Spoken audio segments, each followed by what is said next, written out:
The more I read about and hear about Bethune-Cookman, the more I have come to a consensus and agreement that not only should they have not dismissed Ed Reed, they can't even afford to dismiss Ed Reed.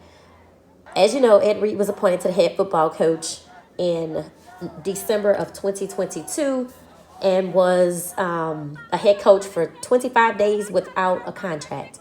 That's red flag number one.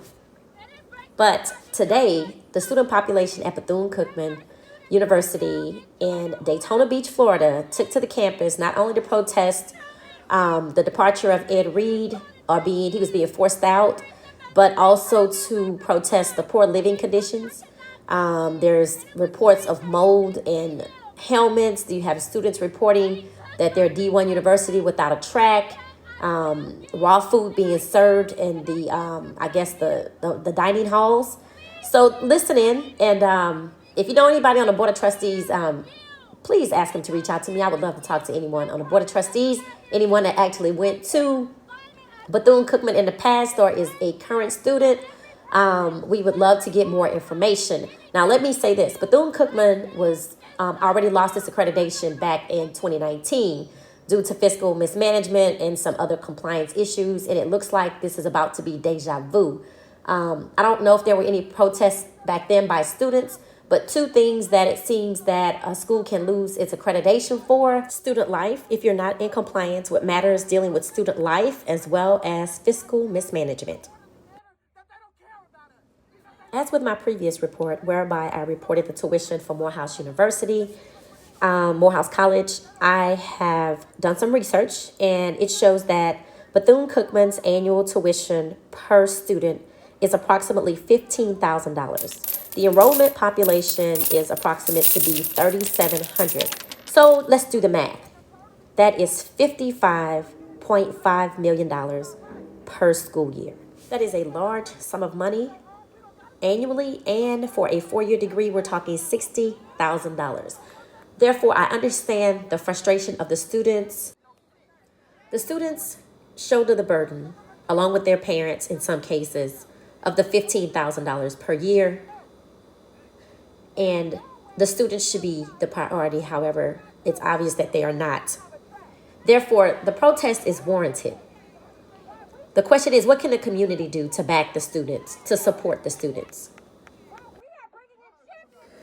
In 2016, Bethune-Cookman settled a long-standing dispute that threatened to put the 117-year-old college out of existence.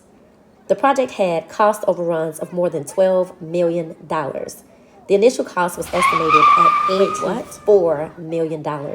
By the end of the project, it was owed $306 million.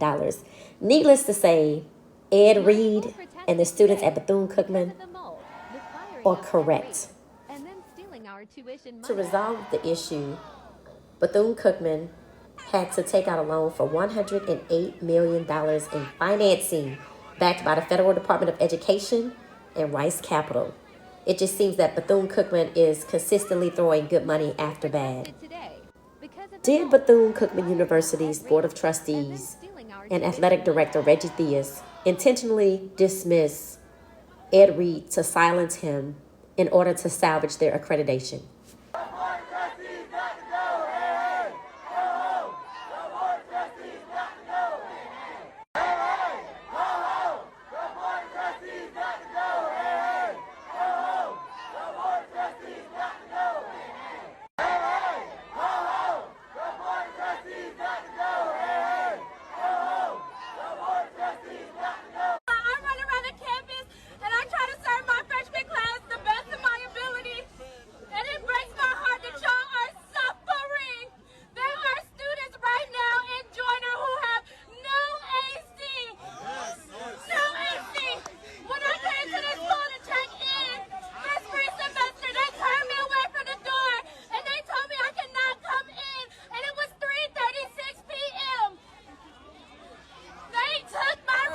Because that seems to be the problem.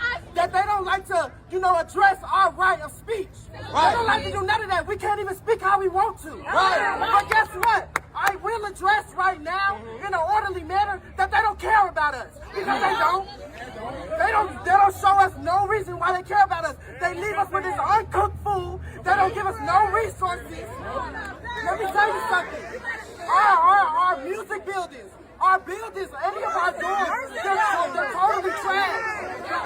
They're totally trash. Like you said, they're totally trash. We're not getting nothing, and that's not right. Because let me tell y'all something. When we go home, we don't got to deal with this. Some of our people actually take care of us at home. So what makes you think that we going to come out here and we got to deal with this? That don't make no sense. We're not doing that. No, some of us actually coming from places that we actually care about. And some of them don't cuss today. No! Thank you. There's no way that we are a D1 track program and we do not have a track. Amen! There's no reason that we should be practicing on a high school track still. But we are bringing in championships. Bringing in championships. We need to fight for what's right, and everyone's about to come here and help build a new track. Be for real. You guys need to wake up and see what's really going on with the school. Hell Wildcat! Hell no!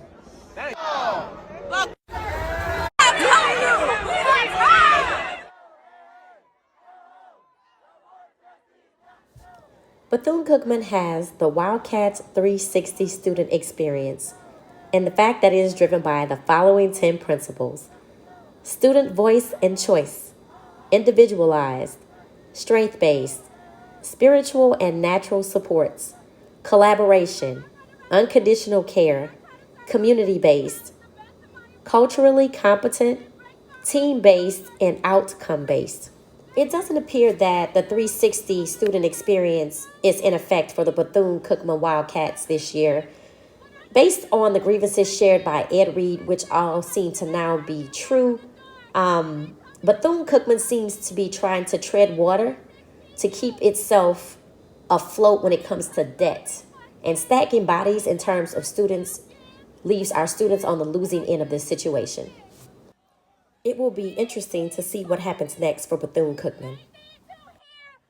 Be sure to check out my video yesterday regarding Ed Reed and his dismissal from Bethune-Cookman. We went a little bit more in depth there, as well as I detailed my experience at 2 of Atlanta's most popular HBCUs when I went to visit this past weekend, and also to what HBCU culture is and what it is not. Please don't forget to hit the like button, comment, share, and subscribe. Thank you.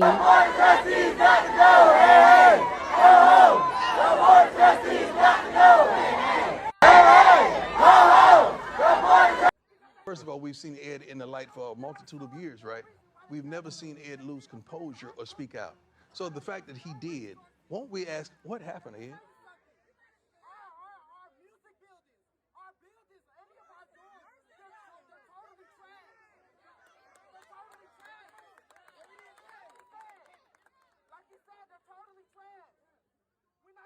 We're not getting nothing, and that's not right. Because let me tell y'all something. When we go home, we don't got to deal with this. Some of our people actually take care of us at home. So what makes you think that we going to come out here and we got to deal with this? That don't make no sense. We're not doing that. No, some of us actually coming from places that we actually care about. And some of them don't cuss today. No.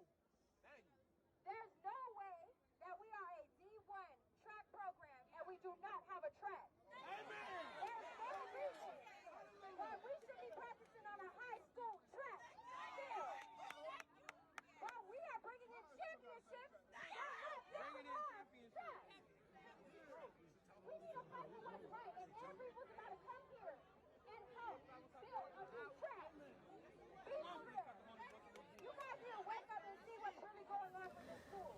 Shout out to Alabama State University for sharing their facilities. They are amazing. I see a stadium, an arena, looks like a natatorium, and of course a track. I'm only 2.5 hours away from Alabama State University's campus now, so I have to definitely pay a visit. And Alabama State wanted us all to know that they do not belong in the conversation and the generalization that goes, HBCUs need to do better. They are on it. If you know any administrators at HBCU, staff persons, faculty, or just community people that love on our HBCUs and set the example, please shout them out in the comments. It would be great if we could show positivity and light to those who show love to us. Thanks for watching.